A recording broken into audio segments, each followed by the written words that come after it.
Why nullability is so important? Nullability in the type system is also one of the key features of Kotlin. It's important because there are a lot of nulls around us.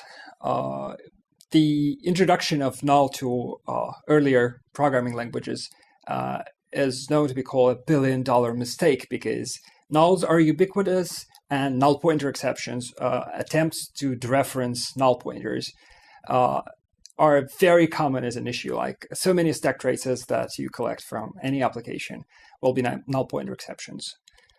And of course, it's something that occurs so often that it's worth controlling better, like not overlooking such exceptions, or at least possibility of having such an exception. Makes a lot of sense. So this is why we support control for nullability in the type system itself, and not like in a library or somewhere. So we tried to integrate this as a very small number of language features that are tightly connected together.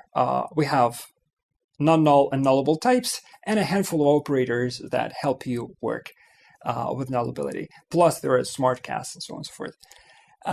So this machinery makes it easy to control nulls, and also makes a null a first-class citizen, basically, in the language. Because before, like if you don't have this control in the type system, it's an outlaw. Using nulls for representing absence of things is an anti-pattern. And in Kotlin, it's a legitimate pattern. You can use it because the type system helps you track it. There is an important distinction in the approaches of tracking absences of things in different languages. One could think of creating like an option type, for example, or optional. That's a class that traps something and just represents existence or absence of this something, like an optional of t, right? So the biggest difference between the nullable types in Kotlin and this optional is that in Kotlin, we don't have to wrap anything. So there is no extra object around your payload, for one thing. And then there is an important distinction regarding subtyping. So if you have a nullable type in Kotlin somewhere, then you can take a non-null value and simply assign there.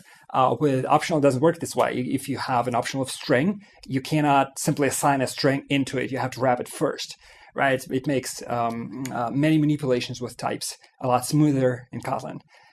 So I guess this is one of the most successful features in Kotlin. So it's proven to be a really useful and relevant one for real-life programming.